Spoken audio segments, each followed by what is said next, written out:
Hey, what's going on, TLC? Is your boy PT coming at you with another word of the week. It is week 8 of our quarantine. Hope you're doing well, staying home, being safe, and being productive, that you're leveling up during this season.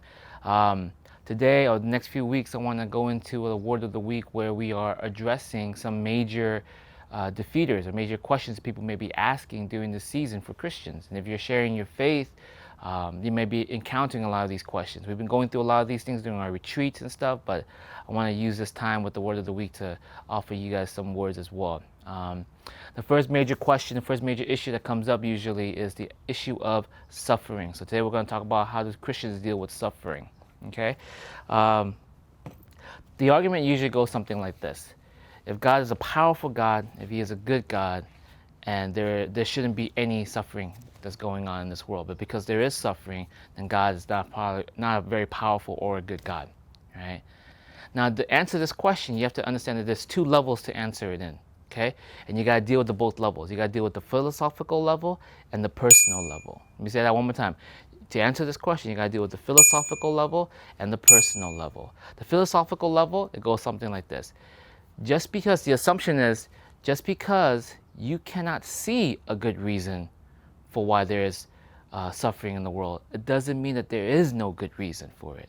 Just because you cannot imagine or think of a possible scenario where there is a good reason for these things to happen, it doesn't necessarily mean that there is nothing, right? If you can conceive of a God bad enough to allow for these things to happen, then you also got to conceive of a God that is also big enough that He has a reason to allow these things to happen, right? So the first thing is the philosophical level. Just because you can't think of one doesn't mean that there isn't a reason. Okay? Now this is a hard conversation to have, because most people are like, well, that's great, that's fine, that makes sense, but I'm suffering on a personal level. And on a personal level, I don't like it. On a personal level, suffering doesn't make sense to me. On a personal level, I don't like to deal with this. How do Christians deal with the answer of suffering on a personal level? And I believe, and I hope that you guys, when you guys are talking to people, would share that on the Christian worldview, there is a deep resource that allows for the human soul, the human existence, to deal with suffering in a beautiful and powerful way, right? See, at the heart of Christianity, what you have is you have a God who became uniquely human. And this God, He took on suffering, betrayal, hurt, pain. He's known depression, He's known despair, He's known loss.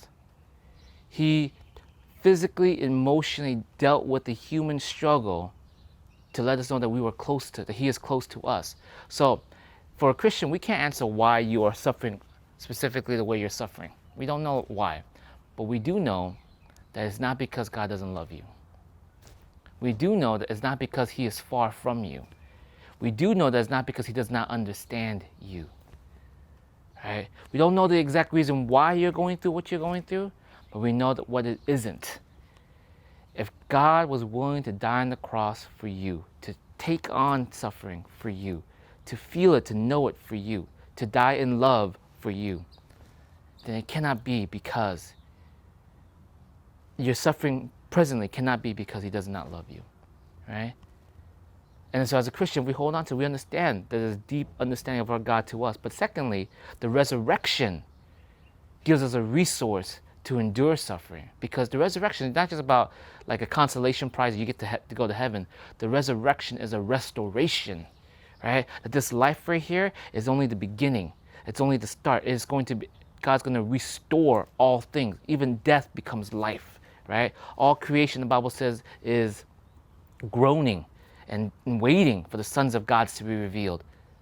And so in that same journey, God is saying, I am going to restore all things. And as a believer, even in the face of death itself, we don't fear, we don't lose hope. We are sad when we see someone we know or love pass away or suffer, but we don't suffer in such a way where it builds bitterness and despair. There's a resource in Christianity that allows for the believer to face suffering with strength. Okay, so just a quick review. How does a Christian deal with the answer of suffering? Two levels, the philosophical and the personal. Philosophical, just because you cannot see a reason doesn't mean that there is no reason why God would not allow suffering to happen. And secondly, on a personal level, we may not understand why you are suffering specifically the way you are suffering, but we know why it isn't. It isn't because God doesn't love you. Because my Bible tells me that God died for me. It isn't because God's far away from you. It can't be, because my Bible tells me that He became man, He suffered, He understood my pain, my depression, my hurt, my betrayal, my sickness, my emptiness, right?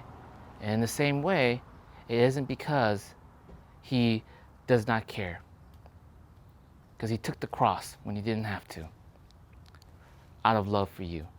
And so, church, I hope that that helps you, and I hope that if you're dealing with that question this week, that you're able to answer it in a very loving, faithful, and kind way to whoever is asking that question to you, and that you offer them a resource in Christianity. You don't have to convince anybody, but just offer them a resource in Christianity that's able to bring hope and life to the world around you.